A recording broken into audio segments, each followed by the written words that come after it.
Yo, people, welcome back to the YouTube channel. You already know what time it is. It's time for another video, and I'm really looking forward to this one. This first time on the channel here. I'm having Pepe. I am so excited, all right, because not only do I get to say that name, which is brilliant, and also it's a Juventus fan, which I was really struggling to come across on YouTube, of course, because I'm always looking for English fans and whatnot. Now I found a Juventus fan, fantastic, from Rabona TV as well, who I've had on here before. So how are you doing, sir? Welcome to the channel. Absolute pleasure to have you on. Actually, to be honest, I would love not to be here today because we are linked with a really strange name that De Ligt going to your team maybe and so on. So I would have preferred not be here today. But other than that, it's really a honor and really a pleasure to be here. Thank you for the invite. I'm doing really well. Thank you. And listen, it's a pleasure to have you because to get the insight is brilliant. And there could be maybe a little bit of an exchange player for player. We'll get into that in a minute. But I want to start, obviously, with De Ligt. This is a player that we have been linked with, and the links seem to be getting stronger, more intense every single day. Today, it was reported that Thomas Tuchel is one of his favourite in terms of the centre-back position to go for, and actually Koundé maybe wasn't as high up on that list as first reported before, maybe a bit more of a board target. But I just want to start off because I haven't, got to see too much of Juventus this season in terms of how well De Ligt has been playing. So I'm actually quite interested to hear what your thoughts are on De Ligt, especially after the way the title race would have went as well. You guys obviously have dominated that league year in, year out. And this league, this season, it was very competitive with AC Milan and Inter Milan. How would you judge De Ligt's season this season for you guys? Have you been happy with him? How are you feeling about it? Depends on the people. I'm a big fan of De Ligt. Probably one of my favorites of Juventus in the last few years. A boy that you take from Ajax when he's 19 years old, you bring him back home, and you have big beliefs on him because what he was doing with Ajax was fantastic. If you speak specifically and you don't want to go into what happened about De Ligt in the 3 years that he has Juve now, I have to say that I'm super happy about De Ligt, one of the best ones that we had. Not an easy season for Juventus. So, of course, when you are judging Juventus this season, overall, nobody peaked out to be the best. But when you're asking Juve fans, how was the season of Matthijs De Ligt, especially, they will tell you that he was probably top 3 player of Juventus. So he comes from maybe one of his best seasons of the last 3. So De Ligt was good in different aspects, but it was really good despite the really difficult season of Juventus. Yeah, and this is a player that, of course, you spend a lot of money on. This was a player that cost, I think it was, well, what, 70-ish million, was it, around about that? Just to remind us of the fee. Thinking between 70, 85. It's more in a 85 due to pay over 5 years. So it was an amazing deal in terms of installments, so 5 years.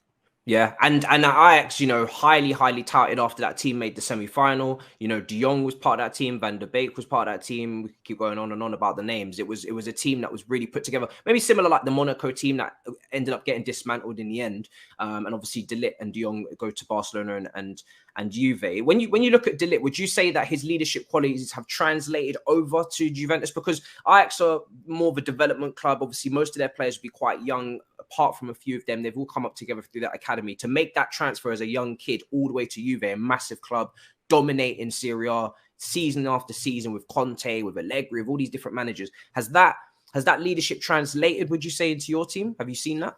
You have to understand that Matthijs De Ligt is coming for 3 different topics to Juventus, or 3 main chapters. The first one is that he's coming, and these are also his words, to complete himself as a perfect center back. At the time, 3 years ago, after Ajax, he was looking for a club. He had a lot of offers. Barcelona, Paris Saint-Germain were really strong on him. A lot of clubs were on him because you could already see the leadership of De Ligt. You remember when the season was ending, he was in front of a massive crowd after that fantastic season. Him speaking to the microphones. Also some images of him warming up the stand. It was incredible. He's already a young captain at Ajax, so a lot of people are on him, but he wants to become the best and most complete center back of the world. That's his first reason. The second one is that he's joining Juventus because he's looking for a winning club. And Juventus at that time, pre-COVID, is not only looking to win Serie A, but also to expand themselves globally. You have a Cristiano Ronaldo that just joined. And after Cristiano Ronaldo, your second big piece that you're taking from the market is Matthijs De Ligt, believing in glory days and to catch up with clubs like Chelsea, Manchester City, Real Madrid, Paris Saint-Germain that are at top level of Europe at that time. After winning, at the time it was like eight consecutive Serie A titles, domestic leagues. You will win with De Ligt also, but your goal is also to continue to win in Italy, but also in Europe. So Matthijs De Ligt is coming for completing him, but also to win in a big winning project. The third one is also that he didn't want that much pressure at the moment because he should have been the sub of Chiellini and of Bonucci in that first year. And that's where you see that after one game of Serie A, immediately in training, Giorgio Chiellini, a big injury, he will miss all season. So from day 2, he's a starter. He was not expecting to be a starter immediately. And he also made a lot of mistakes in the first 5-10 games of Juventus in that season, which actually made him receive a lot of criticism from everyone, especially Juve is always targeted in Italy. The medias are on them. They said, you spend so many money on a young player.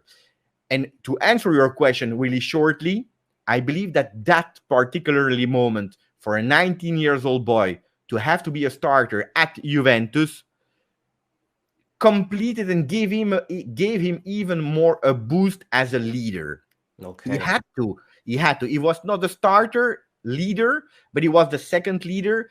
When he really became a leader, it was this year, with Chiellini not able to play all the games, with Bonucci for the first time ever being so much injured. He played with the Rugani, that was a sub, the fourth choice, and he had to step up being a leader. So yes, I believe that his formation or his scholarship to become a real leader, not only at Ajax when he grew up as a kid, but also internationally, has been complete. And to actually further build on your point, obviously, I remember, this Juve team used to have, Barzagli, Chiellini, Bonucci, the back three, the famous, unstoppable back three. And that was like the formation that kind of built your success for so long. And then obviously now you're saying that you're transitioning into that 4. Is he a player that you feel, because obviously Chelsea played that back 3, is he someone that you've been able to see in a back 3 at many times? Has it really always been a 4 that you guys try to implement? And how do you think he can go across the 2 systems? Is it something that he's able to do, or do you feel he's suited to one or the other more? I've noted a lot of positive points of De Ligt. I also noted a few, not that much, but a bit things where he has to be better. One of the points are indeed the 3-man defense, because I was looking also at the different lineups that Chelsea had. It's a 3-man defense. Juventus this year didn't play with 3-man. They play with a 4-man defense. And at a certain moment in the beginning of the season, the question was, when you have 3 quality players like Chiellini, Bonucci, and De Ligt, will we see the 3-man defense? And Allegri clearly spoke out, but it was, of course, his opinion as a coach. He said, De Ligt is not ready today to play in that 3-man defense. In the rest of the season, because of injuries, because of all these kind of things, we never saw them, except of the last game of the season, where the season was already over. For Juve, Juve lost 2-0. He made, I believe, if I'm not wrong, he made also a mistake. Today, that was my biggest question. Chelsea is looking for or changing lineup in the back, or for a 3-man defense. De Ligt is for me one of the best center back in the world, or he will become, of course. If you're looking at the stats already at age 22, he already has 46 international caps. The Van Dijk 22 at the same age. So you see there is a big difference here. But the 3-man defense is a really big question. He had 3 different coaches at Juventus. Sarri played with a 4-man defense. Sarri really well, I think. Of course. Yes, of course. Yes. And he's a really integralist. He said, never in my life I will play with 3-man defense. Then you have a Pirlo, and Pirlo played a kind of 4 hybrid 3. That means that from a 4-man defense, you had or the left back or the right back that was always going up, which made actually that your 4-man defense is giving a transition in possession of the ball that becomes a 3-man defense. So that's where you saw a bit of De Ligt playing a bit more on the right, but that was in non-possession. From the moment you had a possession, the left or right back came down and they play with 4. And this year it was a full 4-man defense. So a De Ligt that never was able to show continuity in terms of skills of defense, because with Sarri you had to play high, with Pirlo that really strange hybrid system, and with Allegri playing really low. And that's why we saw 3 different De Ligts, which I really appreciate in the 3 systems.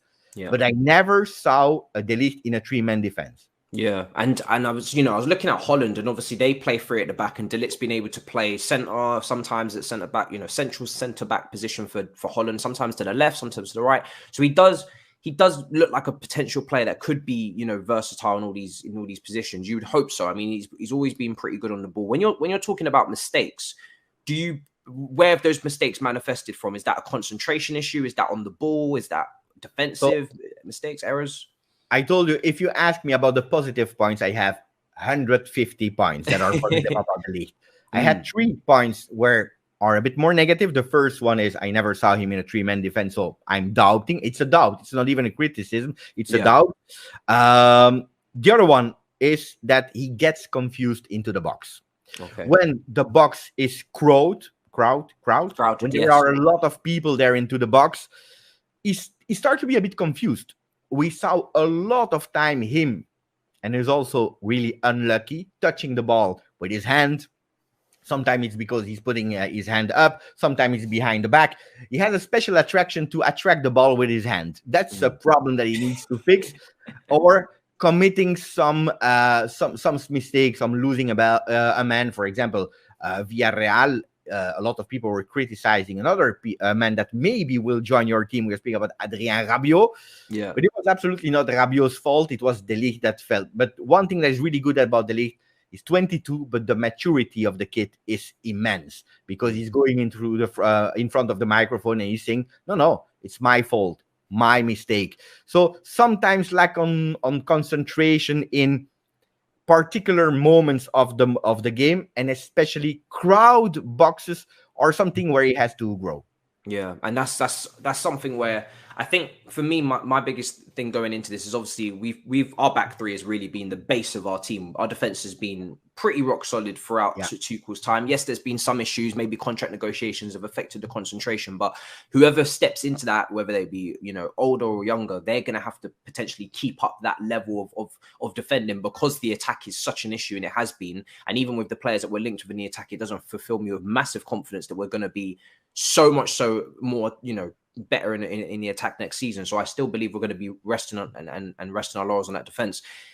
With this player on the ball, I want to talk about, because of course when you step into a back 3, you have more responsibility. With Holland a little bit in the back 3, all Dutch players are known for their ability on the ball as well. They're known to be very, very accomplished on the ball. Is this a player that you feel, if you were to implement him in a back 3, which position would you assign him to? Obviously that centre back position where Thiago Silva tends to play is obviously, you are literally commanding both sides. You are the middleman, you are the main man, you are the leader maybe. And then on the other 2 sides, you're expected to maybe step into midfield to carry the ball, to be this progressive centre back who can, dribble and pass and do all these things. Which position would you say is where he would be best, I guess, translating from what he's done with you this season? According to me, if you play 4-man defense, it's the center back on the right. If you play with 3-man defense, I see him there on the right side, not in the middle. Why? Because he's an aggressive player that loves to press high. Yeah. If he's in the middle and the communication is not that well, it can be really dangerous. So, he needs a man to cover him so that he can use that aggressivity to go up. He will be the first man that is pressing super high. And this is something where I really see them. So if you have a Thiago Silva really as a center back, next to him on the right side should be a really great position. He also played a lot on the left in a 2-man defense this season, but it's not his best position, to be really honest. I saw today a tweet from a Chelsea fan with a big account saying that he was a big player with playing the ball. De Ligt is not a player that is playing the ball as a center back. Absolutely not. Can he do it? Yes, he can, but today, that's not the type of player that you have in De Ligt. De Ligt is more the one that is going aggressively on the players, pressing, dictating maybe also the tempo on when to go high, when to drop down, to man mark. He has the ability to man mark physical players, but also these technique fast players, these smaller players. He can do both man marking and pressing. I saw him this season being given a bit more flexibility to go up with the ball, or to go up. And this was something new this season. For the first time, we saw De Ligt not only great at corner kicks, where he's super great offensively to take the ball. By the way, his first goal with Juventus was versus Torino, and he's there into the box. So De Ligt as a center back, he will give you an average of 3-4 goals being there, and that's really great. But also this season, going up with the ball was something that he started to do. Now he's not a player that will dribble you 2-3 men. These are not at the moment the skills of De Ligt, especially when you see the shape of his body and so on. He's really a really big, huge player. Yeah, 100%. And I think that's the contrast with someone like Jules Koundé, who we've been looking at for a long time in this right side centre back position. A lot more smaller defender, a dribbler, someone that wants to go past players at Sevilla, that wants to take players on. And that's even in the 4 that he's played there. De Ligt being maybe a little bit more of a old-fashioned centre back, a little bit more of a defender's defender in some respects. But it's good that, I think, for him to be the aggressor, if you've got someone calm like Silva, who will be the person that drops off a little bit, obviously a lot older. So there is I think there's a nice little mesh and a balance there. Chelsea, throughout really this time, have always been linked with potentially sticking to that back 3, but it sounds like in a back 4 he'd be a brilliant player to have in a 4 as well. Which again, I've been speaking to people today, and I just want to continue to keep maybe opening the idea of maybe switching to a 4, because I do believe the players we're chasing do suit a 4 quite well, and it sounds like that's what you're saying as well. In a 4-man defense, he's great. He's really great. For me, in a 4-man defense, he's one of the best. And it's also not a mystery with the Netherlands when they are playing, that some games he's even on the bench when they are playing with 3. So probably there is not only Allegri, but a few coaches that are seeing him more in a 4-man defense than in a 3-man defense. Doesn't mean that he's not able to, because I told you about his maturity, but he's also really, really intelligent, smart players that loves to learn and becoming better. So yeah. And I remember you said that you had 3 weaknesses, and I think we've gone through 2 of them. What was that final weaknesses that you're keeping? The third one, I already mentioned it. It was not the best player with carrying the ball. Playing the ball, he's not the best player. But no.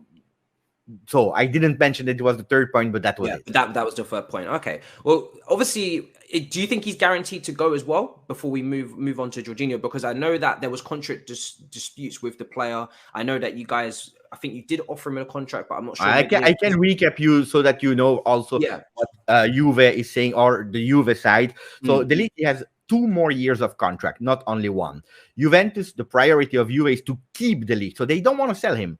They believe in him. It's our boy. He's 22. We believe in the future. We also want to give him more leadership. That doesn't mean captain, but more leadership of the defense. So he will be the number 1, the leader of that defense. So we have a project for him. We believe in him. The only thing that Juventus is asking, because from this year on, there is a clause of 120 million euro. I'm speaking about euro, guys, so you have to calculate it. Of course. 120 million clause from this year that is activated this year.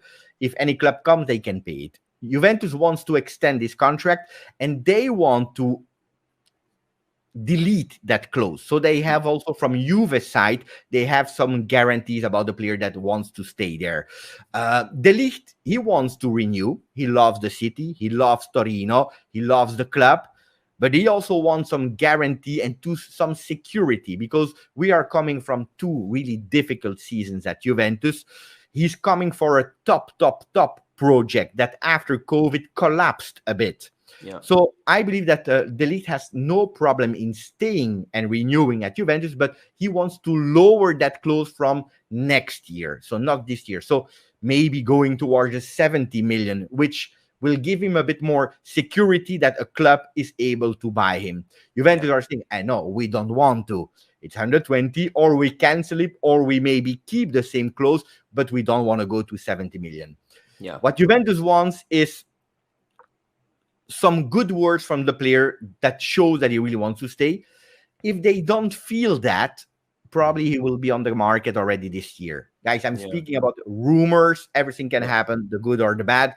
Yeah. And I am always pro management in the way that I'm saying, and that's what I said about Cristiano Ronaldo, about Paulo Dybala leaving, and for every single player, I prefer to have a happy player somewhere else than a sad player in your club. Today, De Ligt is not sad, but some years ago, Alexandro was a player that we could cash in a lot of money going to Chelsea. At the end, we didn't do, and probably a lot of people in the club are regretting not doing it. If you can cash in 100 million today without the security to renew, probably we do it. But I have a lot of hopes that my boy Matthijs De Ligt will remain at Juve. Yeah, of course. Because listen, when you guys brought him, it was part of this big project as well with a very young, talented centre back. So can understand why you'd want to keep him. I want to discuss a little bit with you a bit Giorginio, because that's a player that's been linked with you in potential. I don't think it will be a player swap negotiation. That's very rare these days. They tend to end up being separate deals because there's add-ons and there's different little clauses and all these things. But in terms of Giorginio, is that a player that you see being at Juve? Or it's been a couple years where there's maybe been some underlying links to going back to Italy, going back to Serie A, playing that brand of football? Because I feel like this is a player that is not really fully appreciated in England. I remember speaking to Gab Marcotti about this last season. A player that maybe is misunderstood, the way that he plays the game in that regista role. He's had to kind of come here and teach England about this position, about this role that Pirlo would have played, etc. That you guys are very familiar and used to. And I think he's, over the course of time, won the Champions League, Ballon d'Or. He started to gain his respect, and I think he fully deserves that. And he's always been a brilliant, professional with us, vice captaining, etc. But I do feel that World Cup coming up, and obviously as he gets older, he may want to come back to Italy. His agent has always kind of left out these little feelers that he could, return to Serie A. His contract's running out in 2023. Maybe Juve will see it as an opportunity. I know you guys were very good with getting free transfers or low cost transfers, and then you got a big transfer like a Higuain or Ronaldo and etc. So is this something that you can see fitting in your team? Is this something that could work? Well, at the end of the transfer market, I always celebrate two things. The first one is that the league start, and the second one is that we didn't have Giorginio. Oh no, I'm absolutely not a Giorginio fan, so I hope he will not join Juve.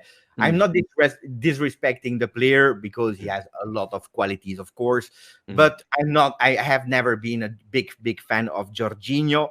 I hope he will not come to Juve. What you are saying is absolutely correct. He wants to go back in Italy.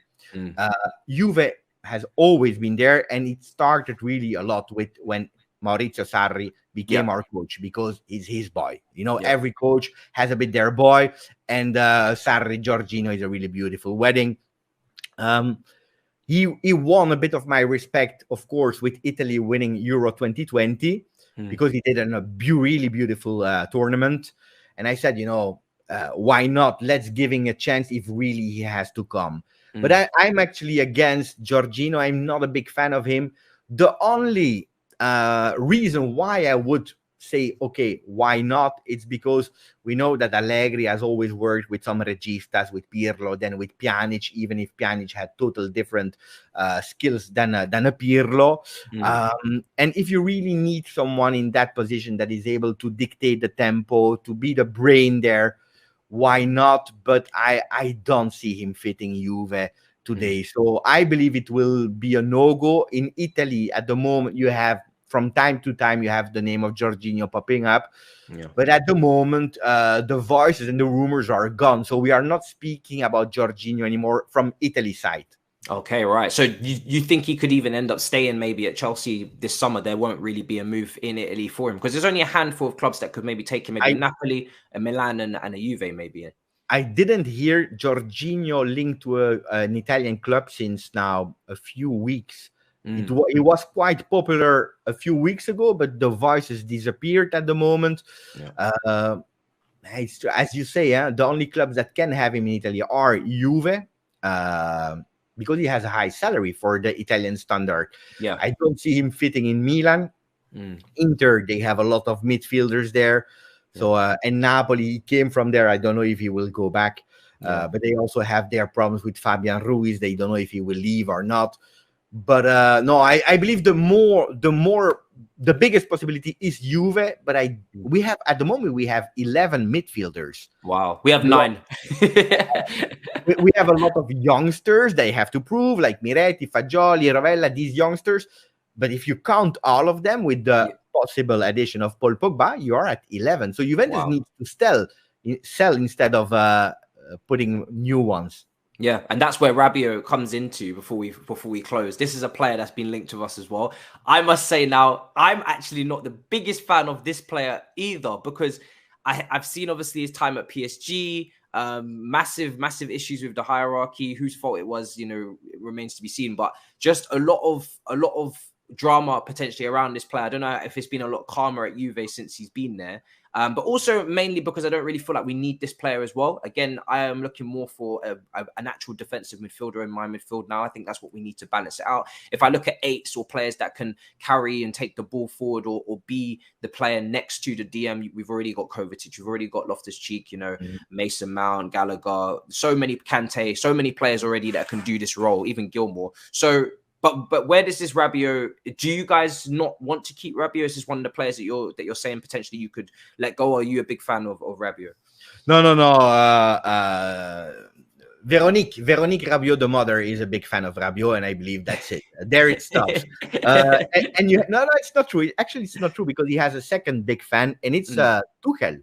Because Tuchel was his trainer at Paris Saint-Germain. Unfortunately, Rabiot was punished and he couldn't play. But they know each other really well. So Tuchel is pushing, according to the rumors. Look, Rabiot is not a bad player.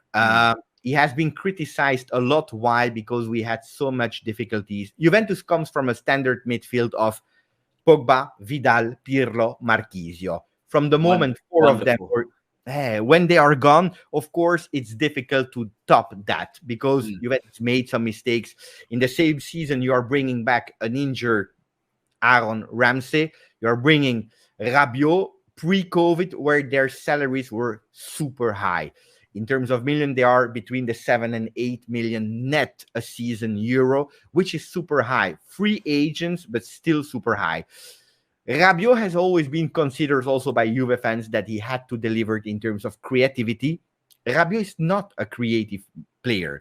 Rabiot, and he said it himself, and that's when he started also to perform better, he's a player of quantity more than quality. If you're asking him to play as a number 6, as a number 8, but absolutely not as a number 10, then Rabiot will offer you a lot. I believe that he's more fitted to the Premier League in terms of physicality, because if there is something that Rabiot is topping everyone in Serie A, is his physicality. He's playing game in, game out. He's never tired.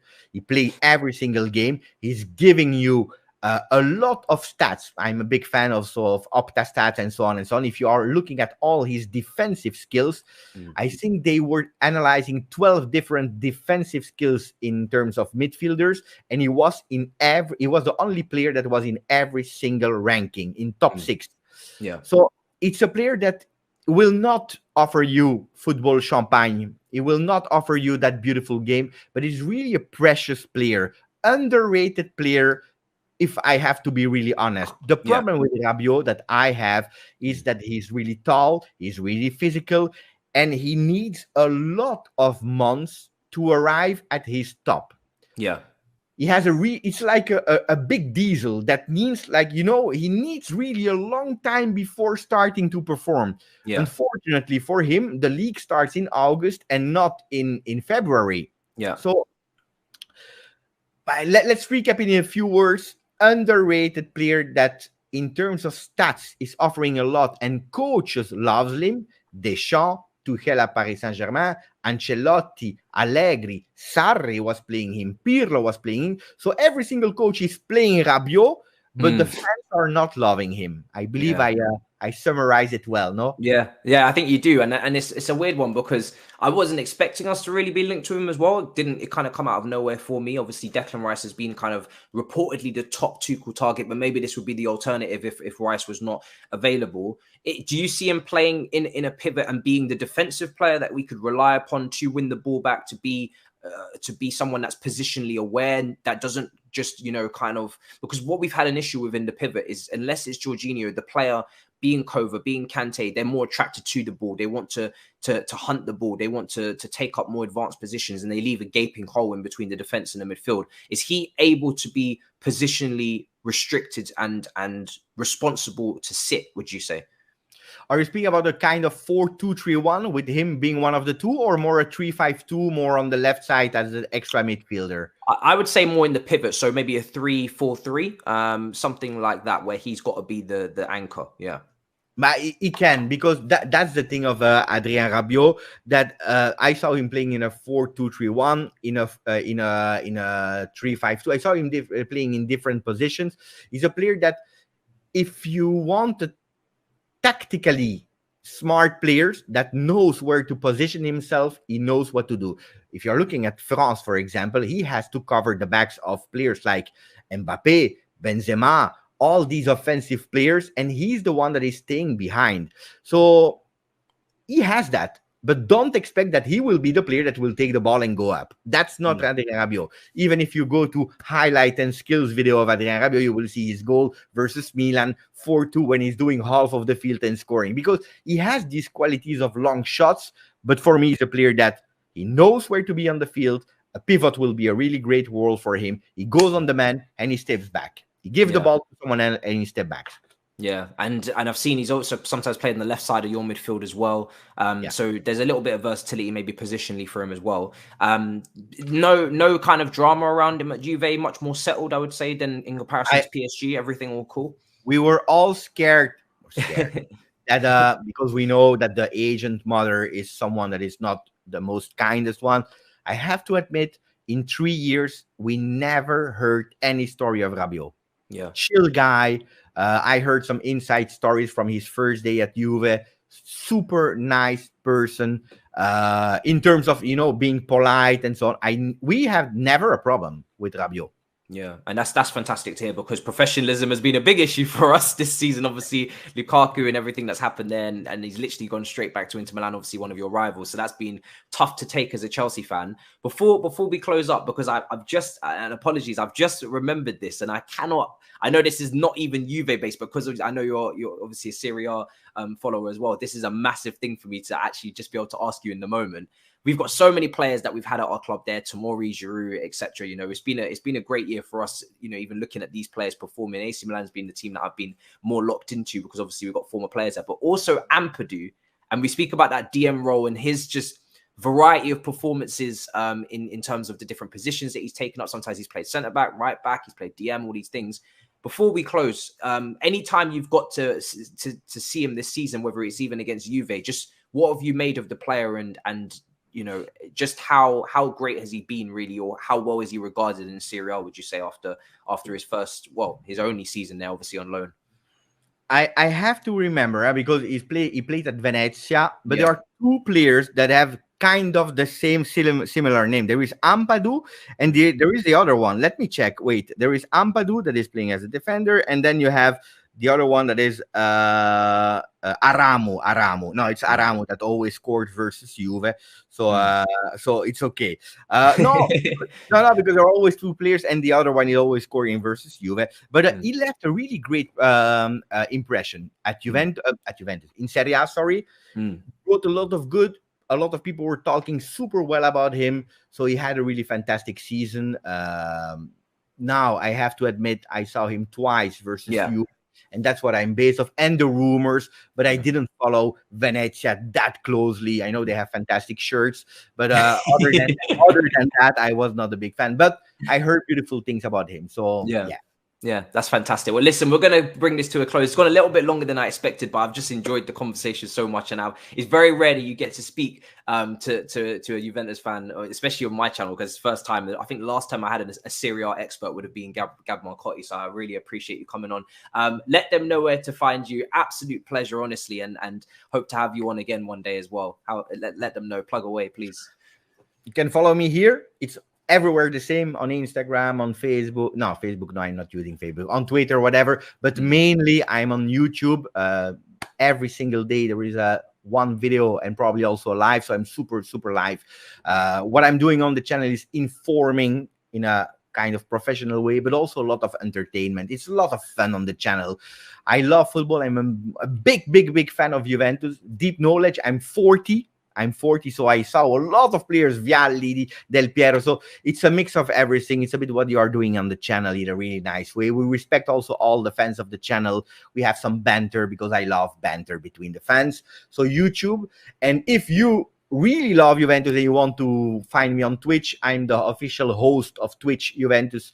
So we are doing watch-alongs. We are doing some great things there as well. But otherwise, it's always easy. GJustJuve.